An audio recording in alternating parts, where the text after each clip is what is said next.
Eu nasci aqui, em Penha Garcia. Os meus pais, o meu pai era natural de Penha Garcia, a minha mãe também é do concelho, era natural da freguesia de Alcafoz. Os meus avós eram de Penha Garcia, os paternos, os maternos eram de Alcafoz. Entretanto, eu fiz aqui o meu percurso do ensino primário. A partir daí, para continuar os estudos, eu tive que ir para Castelo Branco, onde fiz o ensino liceal. Depois fui fazer o meu curso de Educação Física, que eu sou professor de Educação Física.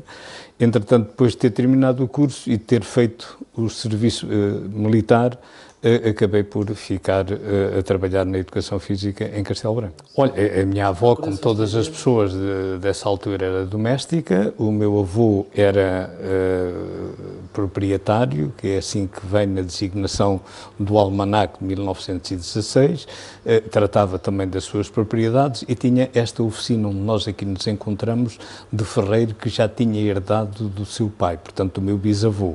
E, portanto, ela continuou, foi transmitida de geração em geração e portanto, dedicava-se à parte agrícola. E segundo esse anuário que eu encontrei agora há pouco tempo, o anuário de 1916, onde vem realmente divulgado o nome do meu avô como proprietário e grande produtor de mel. Tem recordações do seu avô, recorda? Não, eu era pequeno, eu tinha aí os meus 6 ou 7 anos quando ele faleceu. Portanto, este local onde nós nos encontramos agora é um bar. Este bar serviu de oficina de ferreiro durante muitas décadas, vem desde o século passado, e, portanto, até vem a ser um local onde os agricultores da época vinham consertar os utensílios da lavoura, porque era aqui que se faziam arrelhas para a lavoura, era aqui que se consertavam as enxadas, era aqui que faziam a parte que diz respeito às ferraduras para ferrar os cavalos, para ferrar também as vacas e os bois de trabalho. E, portanto, até ao princípio da década de 60, aqui teve um papel importante no apoio à agricultura, principalmente aos agricultores que estavam aqui necessitados de utilizar para que as ferramentas fossem reparadas e estivessem em condições da lavoura.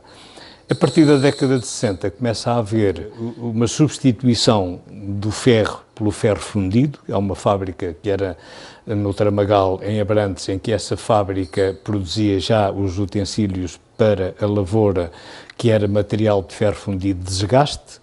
A partir do momento em que ele era depois substituído. E esta oficina onde nos encontramos ficou realmente como armazém para a venda desses produtos aos agricultores.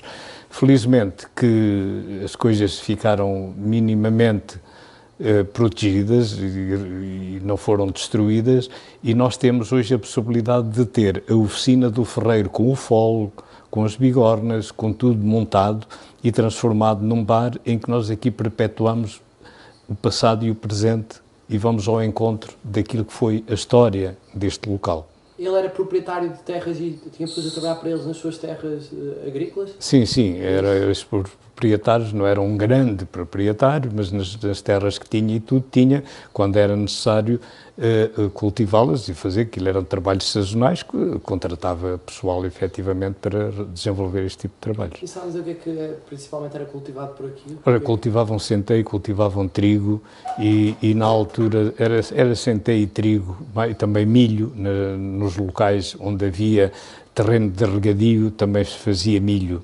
Era milho centeio, também faziam em alguns locais aveia, que também dava para depois fazer forragem para os animais, mas era trigo, centeio, principalmente, e depois nos locais mais pequenos e tudo para também terem para eles próprios e também para vender, a parte da população, a parte da batata, cultivavam a batata e as hortícolas e, portanto, tudo isto também era feito nos locais em que havia possibilidade dos terrenos que eram regados. Há uma diferença ou há vivências diferentes entre esta parte mais alta da aldeia, mais para perto do castelo, e as zonas mais lá para baixo, entre a parte norte e a parte sul da aldeia? Olha, Penha Garcia teve uma grande evolução a partir da década de 60, em que se dá a imigração. Porque Penha Garcia não tinha estrada de saída. as pessoas para virem a Penha Garcia tinham que vir e voltar pela mesma estrada, porque não havia ligação às termas de Monfortinho. Como não havia ligação, era um fim de linha e, portanto, o desenvolvimento era mais difícil. E como o desenvolvimento era mais difícil, só a partir da altura em que a estrada que foi feita com ligação até Monfortinho é que Penha Garcia teve um certo desenvolvimento, e também com a vinda e o regresso de alguns dos imigrantes que vieram, compraram terrenos, compraram casas e tudo. Depois do 25 de Abril? Não, antes, muito antes, ainda antes, alguns ainda antes. Recorda-se a abertura dessa estrada? Perfeitamente, eu vou-lhe contar aqui o episódio. Eu com 10 anos de idade, fui para Castelo Branco para ter a continuidade dos estudos. E não havia autocarro aqui em Penha Garcia. O autocarro não chegava aqui, chegava a Monsanto. Ia de cavalo. Portanto, eu tinha que sair daqui às 5 horas da manhã, num cavalo. Ia sozinho? Não, eu levava o cavalo, havia o senhor que trabalhava cá para os meus pais e que tinham cá cavalos e tudo mais, que ia com os 2 cavalos. Eu ia num cavalo, ele levava o outro cavalo com a minha mala e tudo mais. Quando eu chegava ao autocarro, ele regressava com os cavalos e eu continuava no autocarro para Castelo Branco. E a estrada entre Monsanto e até à Ponte de Sangens, que era a 20 km de Castelo Branco, era tudo em terra batida. As estradas, não havia estradas. Quanto demorava a chegar às escolas? Eu demorava 3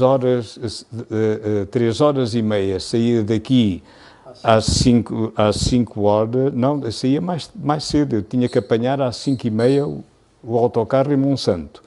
Chegava às 8h30 o autocarro a Castelo Branco, porque ia pela Idanha, ia por todas as freguesias, e aquilo era lento, na medida em que as estradas também não permitiam um andamento mais rápido, e cada vez que eu vinha de férias eu tinha que escrever e dizer: eu vou chegar no autocarro do dia tantos, às tantas horas, a Monsanto. Portanto, para lá estar alguém para me transportar para Penha Garcia. Durante 2 anos andei a fazer este tipo de trajeto. Só depois é que a estrada começa a ser aberta em Macdam, e como na altura havia necessidade de haver as empresas tinham que ter um alvará para poder fazer o transporte coletivo, os autocarros das empresas. E havia 2 empresas em Castelo Branco, era o Martins Évora e os Mourões. O Martins Évora é que tinha o alvará para vir até Monsanto, mas não tinha até Penha Garcia. E, entretanto, quando começaram a abrir a estrada, como estratégia, a outra empresa, que eram os Mourões, resolveram vir cá pedir o alvará, ainda se a estrada por terminar. Eu recordo-me que houve uma vez que vinhamos pelo Natal, tinha chovido muito, havia muita lama e o autocarro ficou lá na lama. Tiveram que ir juntas de vacas a puxar o autocarro para sair lá do sítio. Portanto, há estas vivências, há estas situações que hoje a juventude não faz a mínima ideia como foi o evoluir da população de Penha, como foi evoluir a freguesia, como é que isto evoluiu. Eram muitos os rapazes daqui que iam estudar para fora para continuar os estudos, a maior parte das pessoas fazia aqui um ensino primário e depois já não a maior parte fazia o ensino primário e eram muito poucos aqueles que iam depois para o ensino liceal. Só alguns que tinham mais, os pais tinham mais possibilidades de pagar, porque não era barato. Claro. E, portanto, não havia. Mas houve aqui logo no princípio da década de 70, final da década de 60, abriu um colégio privado aqui em Medellín, a 16 km de Penha Garcia. Não sei bem se foi no princípio da década de 60 ou se foi já no final da década de 50, e esse colégio permitiu que vinham buscar os alunos aqui às freguesias com uma carrinha. E, portanto, a partir daí houve uma abertura muito maior e também houve uma abertura na continuidade de estudos, porque o ensino passou a ter a 6ª classe. Okay. Era a 4ª classe, depois que era através da telescola. A telescola, recordo-me perfeitamente, eu já não apanhei essa época, mas recordo-me de muita gente que continuou os seus estudos em que o 5º e 6º ano, na altura, eram tirados aqui. E depois iam para esse colégio que era ali Penamacor, depois era Medellín e depois Medellín passou para Penamacor. Quando aparece na década de 70 o ciclo preparatório, onde o Dr. Veiga Simão, que era o Ministro da Educação na altura, há uma abertura grande do ciclo preparatório, cria-se o ciclo preparatório na Idenha e tudo mais, e depois toda a gente já começou a ter acesso a continuidade de estudos. Mas a maior parte dos rapazes da sua idade, quando acabavam a escola, ocupavam-se de trabalhos agrícolas aqui em Penha Garcia? Quais eram as principais atividades aqui? Alguns sim, alguns ocupavam-se de vários trabalhos, desde a corte de madeiras, desde trabalhos agrícolas, desde o contrabando, desde, portanto, o trabalho que era necessário executar, mas a maior parte deles, muitos deles, acabavam o ensino primário e normalmente iam para Lisboa. Iam para Lisboa, onde os pais tinham alguém de família ou alguns conhecimentos e tudo, iam para lá como grumes a trabalhar nos comércios ou a trabalhar, iam para lá trabalhar já com 10, 11, 12 anos. Mas há pessoas saírem daqui... Sim, saíam e iam, portanto, trabalhar e temos hoje, há muitos jovens que saíram aqui de Penha Garcia nessa época, que depois lá continuaram os seus estudos e continuaram e que fizeram carreiras brilhantes em termos, na parte da educação, onde tiraram cursos e, portanto, tiveram uma vida extraordinária e são pessoas altamente qualificadas que saíram aqui de Penha Garcia. Sempre quis continuar a estudar? A partir do momento que eu fiz a 4ª classe, aqui não havia tanto uma opção. Eu queria continuar, mas os meus pais também fizeram força e pressão para que eu fosse e que eu continuasse, porque era difícil aqui haver a continuidade de uma determinada vida que se pudesse realmente desenvolver na época. Eram diferentes os sítios? Não é a questão de ser diferente, era a questão de, imagine-se com 10 anos, eu com 10 anos fui interno para um colégio para Castelo Branco. Eu tinha 10 anos e nessa altura eu tive que me bastar a mim próprio. Claro. Eu levei a minha mala, levei os meus pertences e quando cheguei ao colégio estava num quarto com mais 5 ou 6 colegas num colégio interno. Eu ia às aulas ao Liceu de Castelo Branco e estava numa espécie de um lar, que era um colégio que também tinha ensino, mas esse colégio, além de ministrar também o ensino liceal, mas como não era tão oneroso ir ao liceu, que as propinas eram mais baratas, e entretanto eu ia às aulas ao liceu e tinha o colégio como lar onde eu dormia, comia e tinha as aulas de estudo. E portanto eu tinha que preparar o que ia vestir no dia seguinte, eu tinha que preparar as minhas coisas, tinha que resolver as situações e tínhamos efetivamente no colégio mandar a roupa que era necessário para lavar, em que as empregadas, os empregados, as nossas roupas eram todas marcadas com o nosso símbolo e, portanto, a partir da altura nós deixávamos a roupa para lavar, depois lá estaria nas nossas camas quando nós chegámos para arrumar e eu tive que, a partir dos 10 anos de idade, começar a fazer a gestão do que eu ia vestir, a gestão daquilo que ia acontecer no dia-a-dia. E Castelo Branco era um sítio muito diferente de Penha Garcia? Evidentemente era uma cidade, Penha Garcia.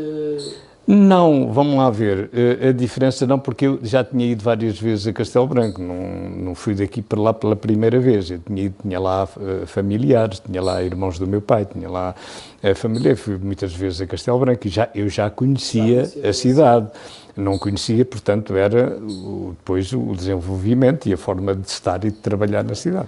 Depois acabei ali, fui para a Cruz Quebrada, para o Instituto Nacional de Educação Física, fazer o curso de Educação Física. E que recordações tem de... Ótimas, na medida em que da parte dos meus colegas que tirámos Educação Física nesse ano, só para lhe dizer, éramos apenas 10. Eu entrei no ano 1960, 59, 60 ou 60, 61, foi nesse ano que eu entrei e nós éramos apenas 10 masculinos e 8 ou 9 femininos. Portanto, o curso era um curso ainda pouco conhecido, havia muita pouca divulgação do curso, principalmente no interior do país. Como é que descobriu o curso?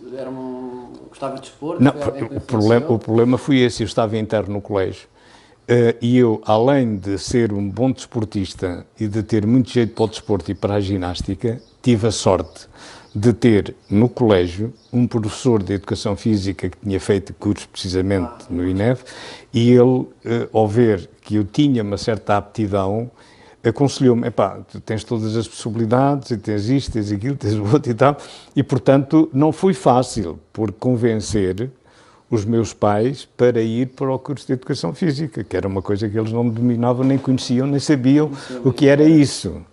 E portanto, eu na altura matriculei-me, quando fiz o equivalente hoje ao 12º ano, que era o 7º ano do liceu. Havia, na altura, para nós entrarmos para o ensino superior, tínhamos que fazer exame de admissão.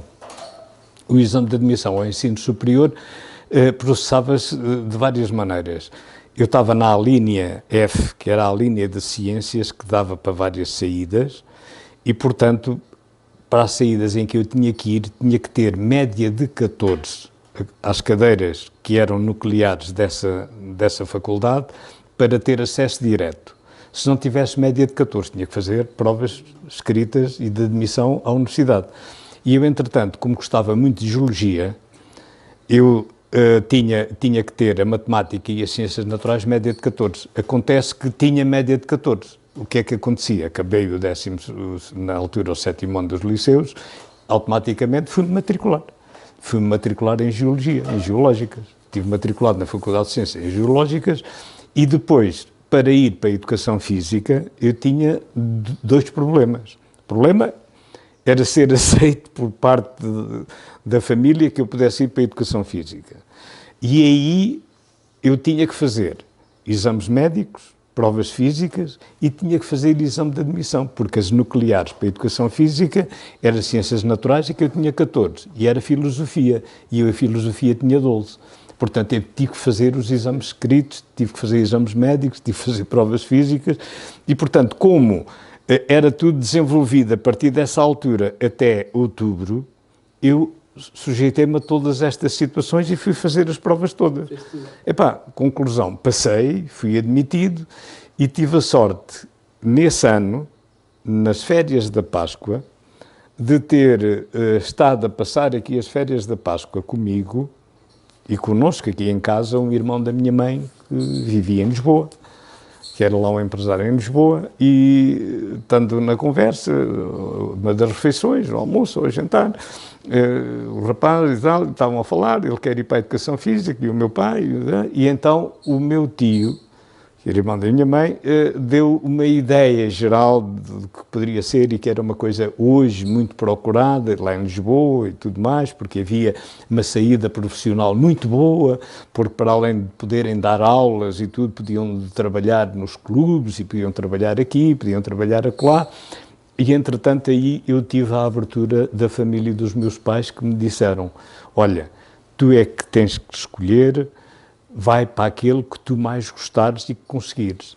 E aí fui. Eu fui fazer o tal exame, passei e optei pela Educação Física. Como foi mudar-se para Lisboa, para Oeiras? Não teve problema, isto já não teve problema nenhum. Agora imagino que é um indivíduo com 10 anos de idade ir para um colégio interno, a conviver com toda a gente, a ter todo este tipo de disponibilidades, este tipo de situações, estar em Lisboa, em Castelo Branco, para mim era a mesma coisa, não tinha problemas absolutamente nenhum. Entra no curso no ano em que praticamente começa a guerra colonial, mas isso aí foi. Mas houve ali um problema na altura, que eu fiquei adiado de entrar para o curso de oficiais milicianos. Eu, em 1900, e quando acabei, em 64, 65, mais ou menos, que eu, 64, foi em 64, acabei o curso, e depois tinha que fazer estágio. Mas o estágio tinha que ser em Lisboa. E, entretanto, eu estive adiado de ser chamado para o serviço militar, porque estava a acabar o curso. Mas se, entretanto, eu reprovasse, era logo chamado. Entretanto, eu não fiz o estágio, acabei o curso, e como não fiz o estágio, eu estava à espera de ser chamado para o serviço militar. O que é que eu fiz? Concorri para dar aulas logo de Educação Física. Concorri e digo assim, vou aqui pelo menos 3 meses a dar aulas, porque isto foi em 64, no ano letivo 64, 65, 66, no ano letivo 65, 66, então lá consegui estar ali o período a dar aulas no liceu aqui em Castelo Branco, dei aqui aulas e tal, depois fui chamado para o serviço militar. Fui fazer o serviço militar para Mafra, curso de oficiais milicianos, entrei em janeiro de 66, em setembro, outubro, agosto, fiz a recruta, depois fiz a especialidade em Mafra e em agosto sou promovido a aspirante miliciano e sou colocado nas Caldas da Rainha, no R5, na altura, o Regimento de Infantaria 5, Caldas da Rainha. No Regimento de Infantaria 5, eu sou nomeado, como tinha o curso de Educação Física, oficial de Educação Física da unidade. E, portanto, era um centro de formação de sargentos milicianos, na altura. Todos os jovens que, na altura, que iam para a Guerra da África, passavam ali a fazer o curso de sargentos milicianos. E em Mafra era o curso de oficiais milicianos. Para lhe dar a ideia da hierarquia, os sargentos milicianos comandavam secções e os oficiais comandavam o pelotão, que era composto por 4 secções. O alferes, que era depois que ia, eu depois fui promovido ali a alferes, estive ali, e a minha especialidade era de informações e operações e tive a sorte de não ter sido mobilizado para a Guerra da África. Saí em 69 do serviço militar, como todos os jovens da época, fui constituir família, casei em 69. Voltou a Castelo Branco quando acabou?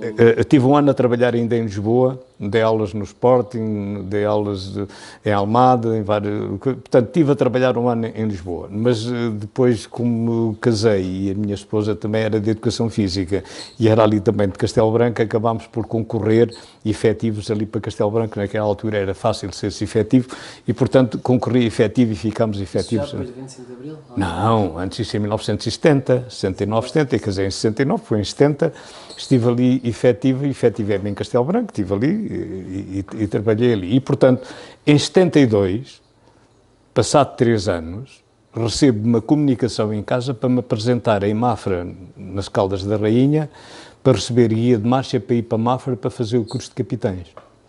Obrigaram-me a fazer o curso de capitães, tive que fazer o curso de capitães cá quase durante um ano, depois fui mobilizado para ir comandar uma companhia independente para o leste de Angola como capitão. Portanto, acabei por ter que ir, muitos que, eu não sei, se eu não estivesse casado, na altura teria pensado 2 vezes se me voltavam a apanhar ou não no serviço militar, mas como tinha a família constituída, tinha um filho com 1 ano e tudo mais, tinha um filho com 1 ano, e portanto resolvi ir e fui. Quando fui eleito o primeiro governo constitucional, quando o Dr. Mário Soares ganhou as eleições e é eleito o primeiro governo, eu sou convidado para ir para delegado da Direção-Geral dos Desportos do Distrito de Castelo Branco, que era o representante, fui em requisição da escola, deslocado da escola, para desenvolver um trabalho no Distrito de Castelo Branco como representante do Diretor-Geral dos Desportos no Distrito, que tinha a ver com a parte do desporto escolar e tinha a ver com os equipamentos desportivos das coletividades, das autarquias e tudo mais. Como foi esse trabalho? Esse trabalho para mim foi um trabalho altamente dignificante. Imagino que eu entrei para lá em 77 e saí de lá só quando me reformei. Estive lá 25 anos como delegado de Direção-Geral, 25 anos como delegado da Direção-Geral dos Desportos no Distrito de Castelo Branco. Eu tive a felicidade de ver e de assistir ao crescimento desportivo do meu distrito, do Distrito de Castelo Branco, todos os concelhos, não só nos equipamentos desportivos que foram construídos, desde pistas de atletismo sintéticas, desde piscinas de água aquecida, piscinas de ar livre, pavilhões, que era uma carência que havia, e portanto passei por esse período todo revolucionário até 2002. Desde 1977 a 2002 eu estive nessas funções. Sente que essa evolução no distrito, no geral, depois da década de 80, 90, mais investimento em infraestruturas e etc., que chegou a Penha Garcia, esse desenvolvimento... Chegou. Nós temos um polidesportivo lá embaixo em Penha Garcia, temos um campo de futebol, de 11 além na parte superior, temos um campo de ténis ali na coisa, portanto, houve evolução e a próprio ensino, na altura, 6ª classe, ensino primário, tudo, utilizavam temos em Penha Garcia, portanto, criou-se até um clube desportivo, temos um clube desportivo em Penha Garcia, depois ficou um pouco, como tudo, inativo, mas tinha futebol de salão, tinha essas coisas todas, tudo. E agora temos aqui um núcleo do Sporting Clube de Portugal que tem uma grande hegemonia, todos os anos faz uma prova nacional de corrida, aqui que é a Corrida dos Fósseis. Um bocadinho do que é que existe aqui a nível de vida recreativa, cultural. Então, temos esse núcleo do Sporting que é reconhecido mesmo como núcleo oficial do Sporting, que está a trabalhar muitíssimo bem, faz um conjunto de atividades, faz caminhadas, faz essa corrida anual, faz mais do que uma ou duas corridas anuais. Tem o seu programa próprio que desenvolve ao longo do ano. Temos a Associação a Liga dos Amigos de Penha Garcia, que desenvolve também atividades recreativas no âmbito de proporcionar apoio social e recreativo também às pessoas de Penha Garcia. Temos uma Associação Humanitária dos Bombeiros Voluntários, que é uma secção dos Bombeiros de Idanha Nova, que está aqui em Penha Garcia. Temos um clube equestre, em que esse clube equestre tem lá os cavalos e tem a criação até de burros agora. E, portanto, as pessoas que queiram fazer a aprendizagem de andar a cavalo, e tu tens essa possibilidade. Também a Associação de Defesa do Património, que esteve aqui convosco, o Rodrigo, que também tem um papel importante no desenvolvimento, na parte da cultura e no desenvolvimento de artes, dos costumes e tradições e tudo mais. Nós temos aqui um movimento associativo que realmente é importante e trabalha e tem tido um certo desenvolvimento. Evidentemente que a juventude vai tendo essas possibilidades e tudo mais de desenvolver aqui um conjunto de atividades. E sendo que a aldeia está muito envelhecida? Ou sendo que não, a aldeia, todas as aldeias do interior do país, de norte a sul, independentemente de ser do Conselho de Idanha ou de outros conselhos, houve uma grande desertificação e há um envelhecimento das populações e em relação às populações que morrem, não são repostas por número de nascimentos de gente mais jovem que vem para aqui. Eu recordo-me que em 1950 e tal, quando eu aqui era jovem e tudo mais, havia algumas 2.000 pessoas cá em Penha Garcia. Eu lembro que na minha quarta classe éramos 40 alunos, imagine. Só masculino, porque na altura era masculino e feminino, se calhar a parte feminina tinha outros tantos. Portanto, isto vai sendo completamente diferente. E evoluiu para bem. Hoje em dia as pessoas têm acesso a todo o tipo de informação. Penha Garcia, neste momento, e deve-se à Junta de Freguesia e à Câmara Municipal todo este desenvolvimento, e também às pessoas que investiram cá e que cá querem estar e continuam. Hoje o turismo é um fator primordial para Penha Garcia. E sempre tem havido investimento nesse sentido? Sempre tem havido. Portanto, nós em Penha Garcia, neste momento, temos uma Casa de Turismo Rural de Santa Catarina, temos a Casa do Casal da Serra, temos a Casa 25, temos uma série de casas que estão ligadas à área do alojamento. E, portanto, temos também de animação, empresas de animação que fazem atividades recreativas. Temos uma empresa que vem e que monta aqui, temos uma escola de escalada aqui em que essa escola de escalada é frequentada desde Madrid a Lisboa. É raro o fim de semana que nós não temos aí escaladores de Madrid e de Lisboa e aqui da zona da Covilhã que vêm aqui quase todos os fins de semana fazer escalada. Porque essas vias foram implantadas, têm lá todas as condições para que as pessoas possam vir e possam fazer escalada. Do que se recorda, as pessoas aqui têm uma relação próxima com Espanha? Sempre. Espanha foi um mercado que estava aqui ao lado.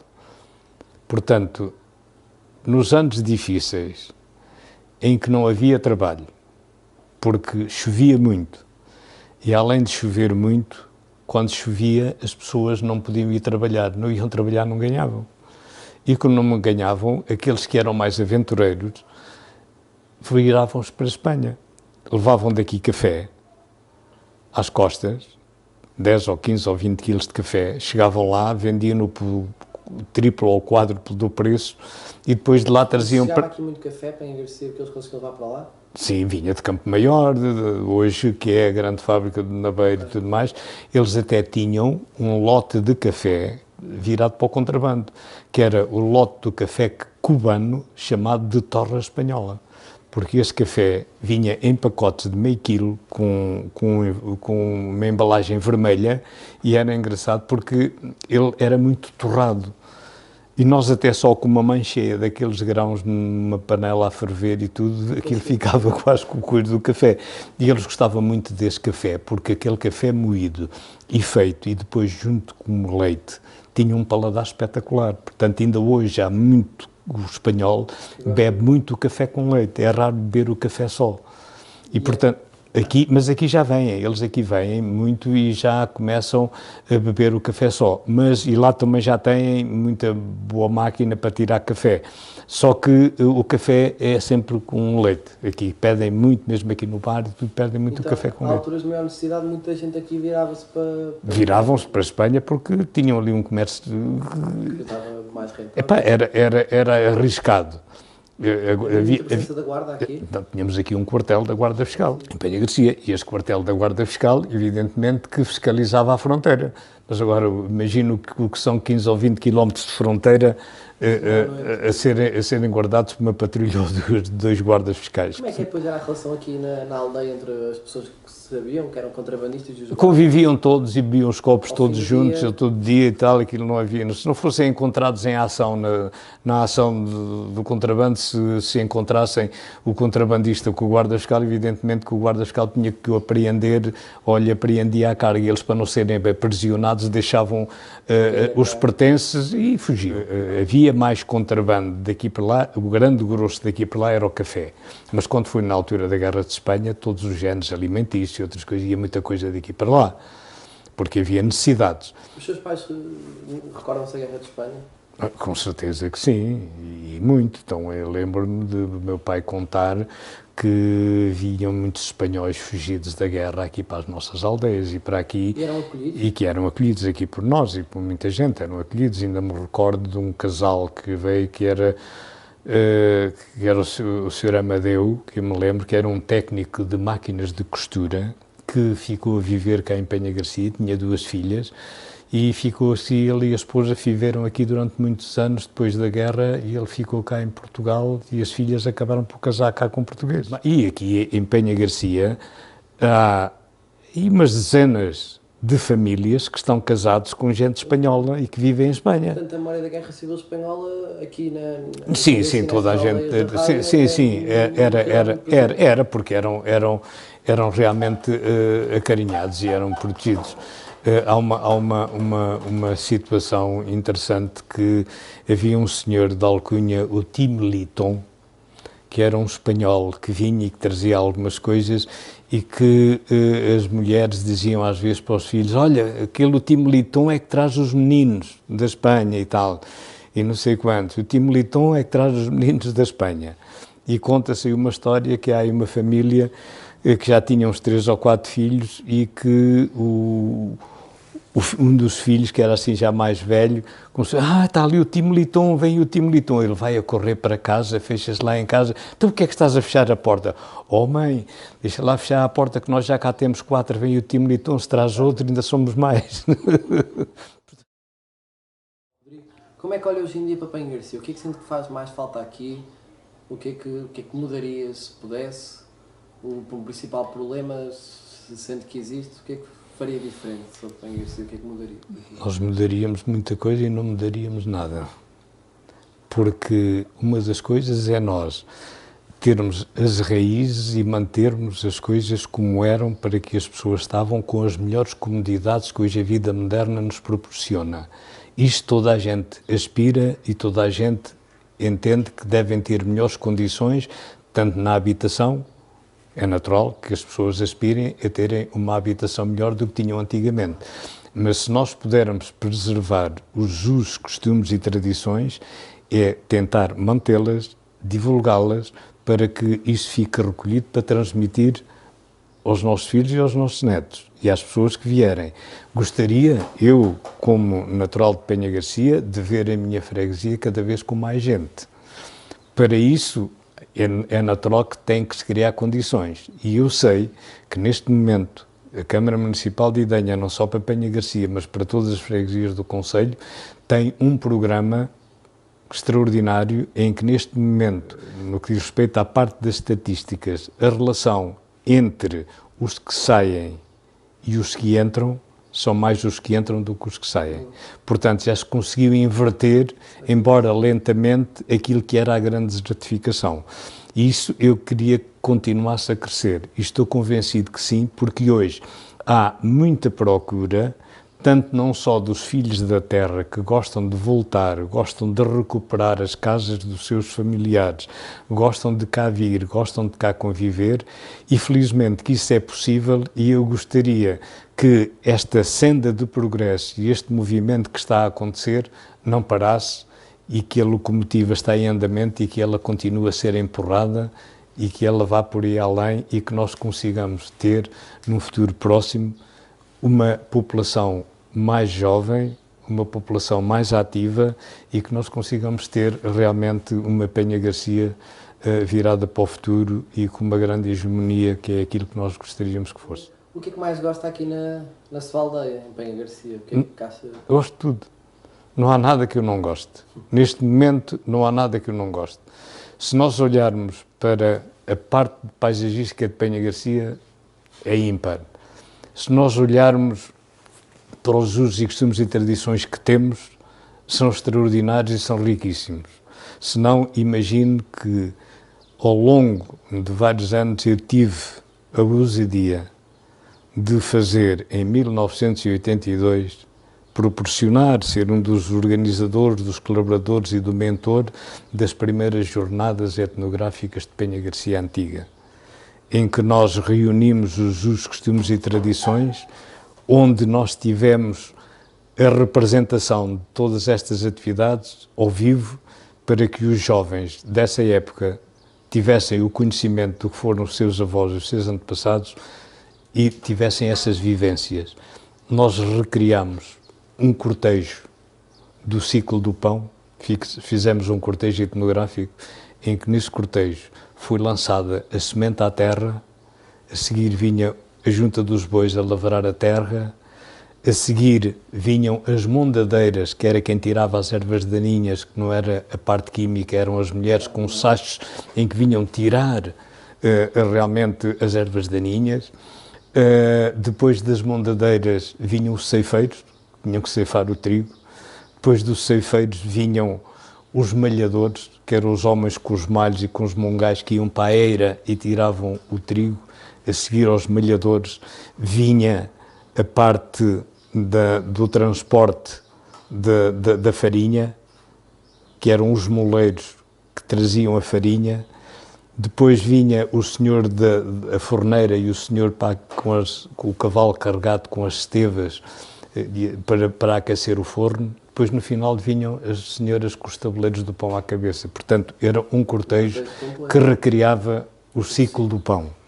E depois vinha também o cortejo com o rancho de folclórico a tocar e a cantar, e as pessoas da aldeia traziam os pertences que tinham da terra, uma melancia, uma coisa de azeite, um cesto de tomates, uma coisa que traziam à cabeça e que depois ofereciam para as jornadas. Isto depois era leiloado, porque revertia a favor das jornadas. E depois nessas jornadas, além de termos as casinhas onde estava um tiar, uma senhora a trabalhar no tiar, onde estavam os artesãos a trabalhar ao vivo, a fazer os adufos, a fazer tudo aquilo que era para mostrarem como é que era antigamente, o sapateiro à moda antiga, todas essas situações, tudo isso foi recriado. E ainda tivemos a recriação do uso e costume, cantar das janeiras, a maneira como se pediam as janeiras, o cantar das alviças da semana do domingo de Páscoa, um casamento à moda antiga, como se cantavam os pregões aos noivos, a ronda, que era um fado que era cantado e tocado com harmónio, tudo. Portanto, tudo isso, felizmente que tenho isto tudo recolhido e felizmente que tenho isso reproduzido em vídeo. Isto está para memória futura.